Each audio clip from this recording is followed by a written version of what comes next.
Good evening. I can't sleep. So, welcome to Jeannie's nighttime world. My mind is troubled very deeply. When I, Wednesday, today's Thursday, it's Wednesday night when I went to Bible study, I asked the teacher, I said, "Are y'all still taking donations to North Carolina?" Because when I heard it was snowing, I became very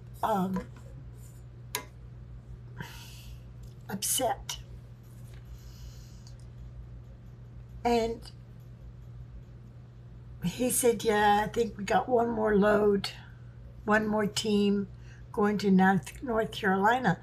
And I was very excited about that because I have 3 sleeping bags and a jacket.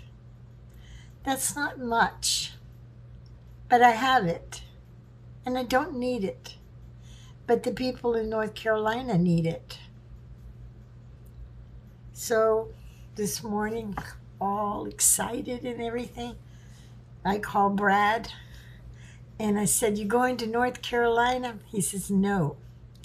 And I says, "Oh, do you know how I can get my sleeping bags there?" And he goes, "You need them here." Yes, I understand that we have been hit twice by hurricanes, and we had 155 tornadoes, and there was a lot of devastation. I understand that, and I feel it. But what I feel the most is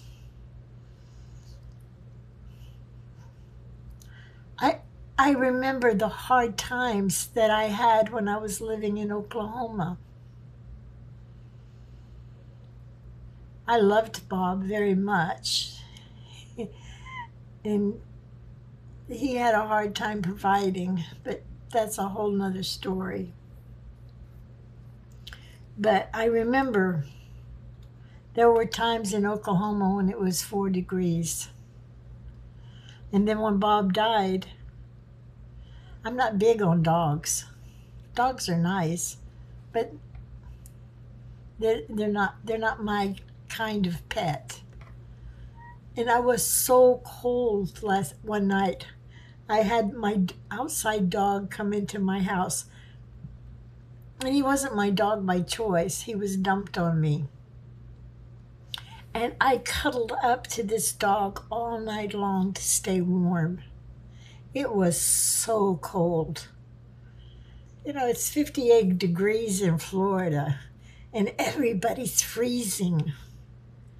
And I'm thinking, tonight, in some places in North Carolina, it's going to be 20 degrees. These people, they don't steal.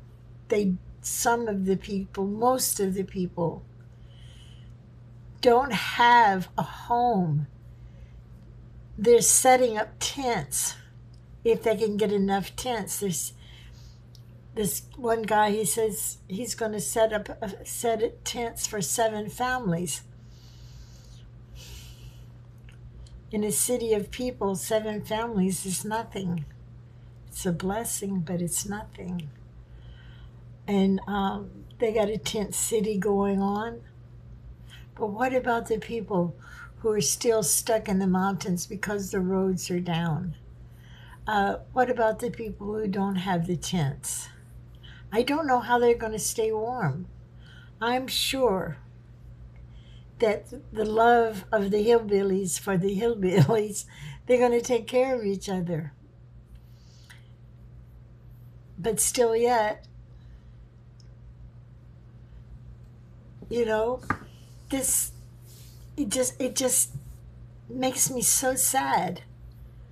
So anyway, I spent the day looking for a place that'll take my sleeping bags and then get them into North Carolina, because I don't drive. I have a car, but I don't drive. And then I'm looking at the map, and if I get a driver, which Miles would do for me, the roads are flooded. It'd be an 8-hour drive to get to Georgia. If 8 hours and 52 minutes, if you don't come across flooded roads. Even when we went to Bible study last night, we had to zig around town to get away from the floodwaters crossing the streets. I mean, it's really, really bad. But so I told my daughter that I need blankets, and I need sleeping bags, and I need socks, because if I'm going to have to drive to Georgia, then there's no point of me just driving with 3 sleeping bags and a jacket. Just like Brad said, well, we have people here in Florida that need help. Go to give your sleeping bags to the homeless.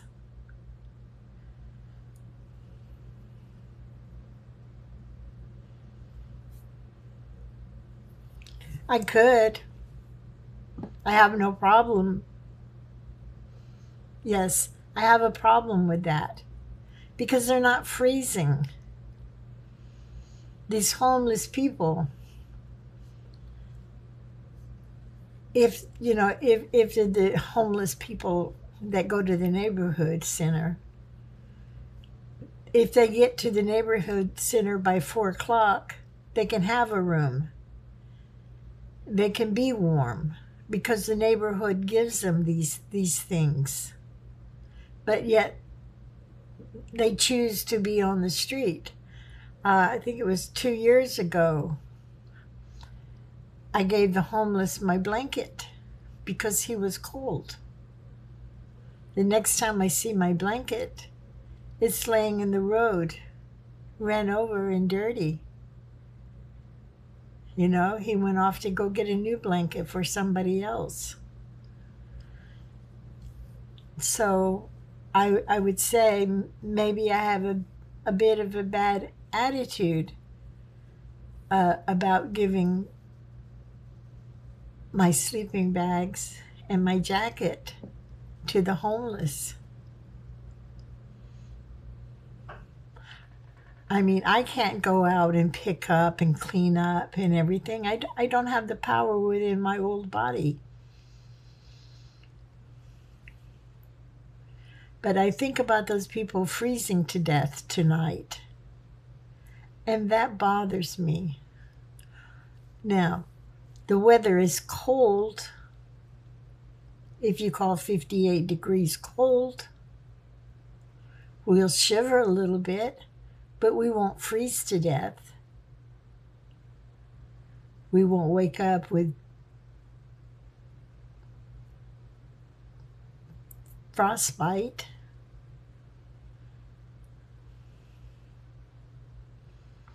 Anyway, I didn't have any luck.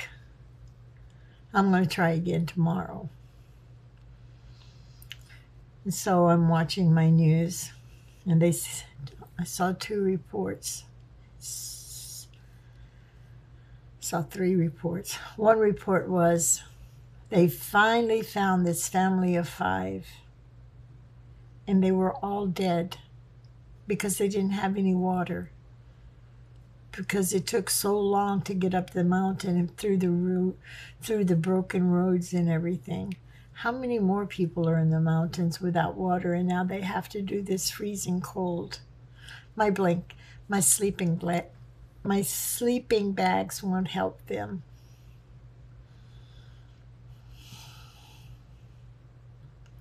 And then they found another man. It was reported on 2 different reels on YouTube that the man was covered with mud up to his neck.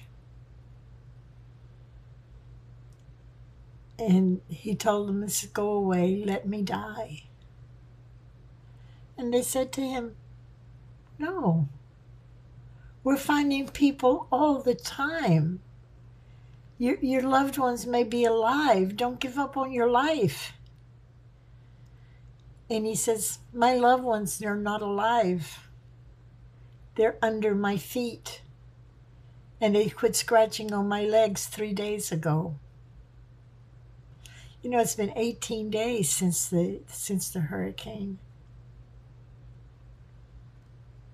That is so sad. We don't have anything like that happening in Florida. So I have to be guilted because I want to send a sleeping bag to North Carolina.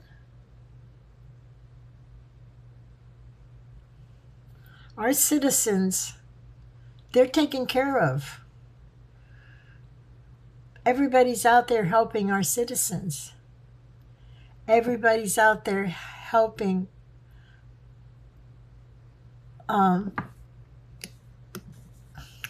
my battery's going to die. They're out there helping the oh, I forgot my words. I saw my battery's going to die. I'm not ready for my battery. I'm going to die because this is going to kind of be like a long rant.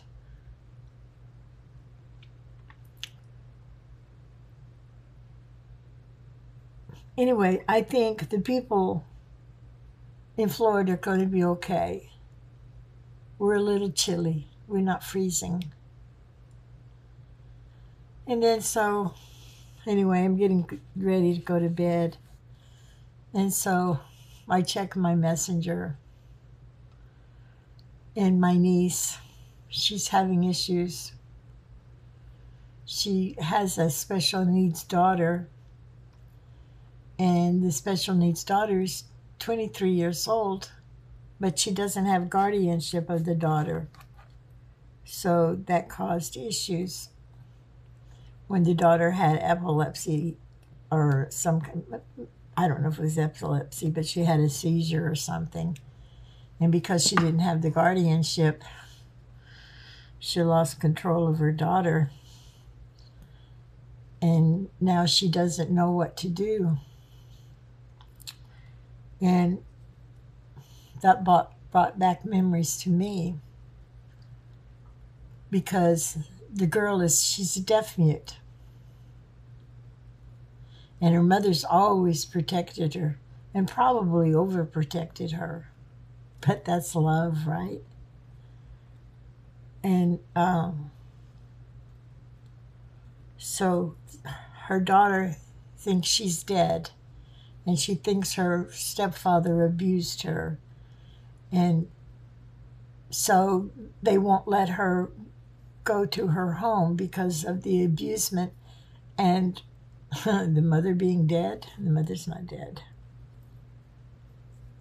And she says lawyers are not warriors. I never thought about that before, but that is so true. But that took me back into another time of my life when my daughter was 17 years old. Everybody protected her because of her lies. And I know the feeling when you can't touch somebody you love because they're gone. And she was in the neighborhood. And all the neighbors were protecting her because the lies that she told and how evil we were. I put out her poster pictures and everything.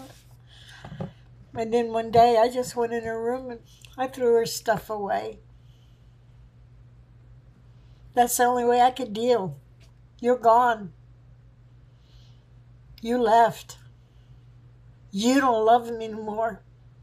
You don't want to be part of this family anymore.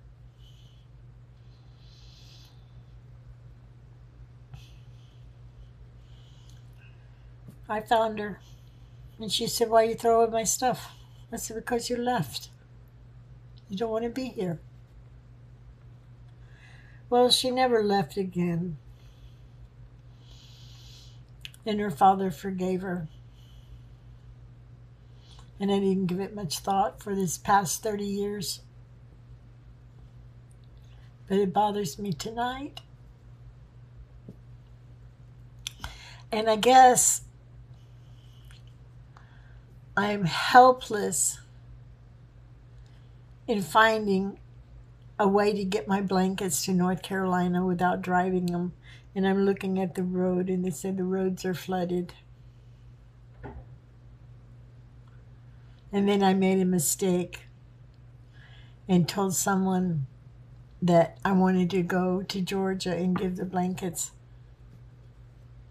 And now she's willing to give me a donation, and I really don't want to know what, really don't know what to do, because then I can't save face, because I can't get there from here. Oh, 4 years ago I could.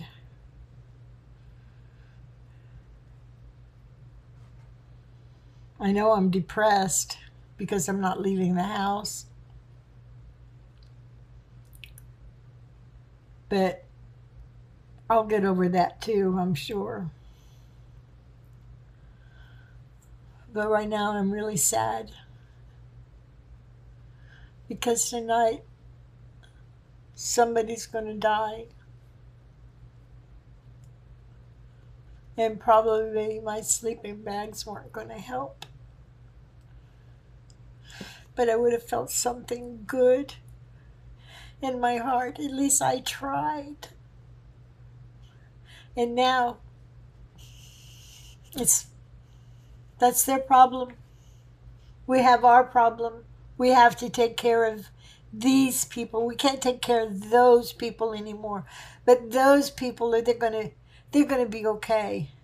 Or these people are going to be okay. Those people, they got a lot more suffering to do for a very long time.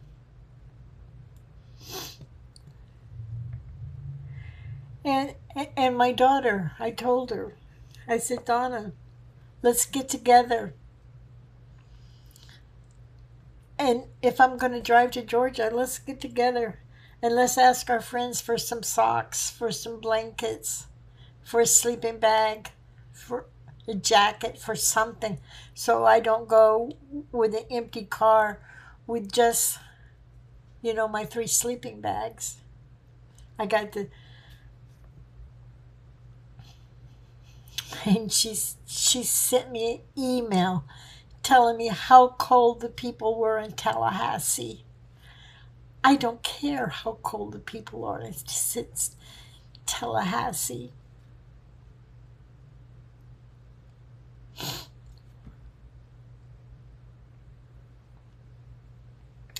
Anyway, maybe I can sleep now since I get this off my chest.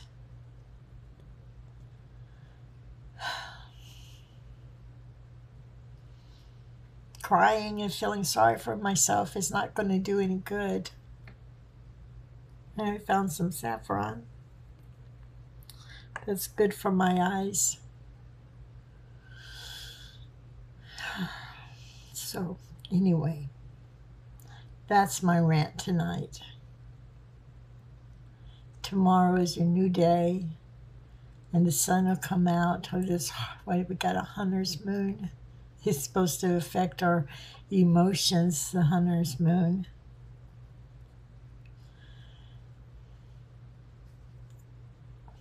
Always smile. Remember, there's always a silver lining behind everything.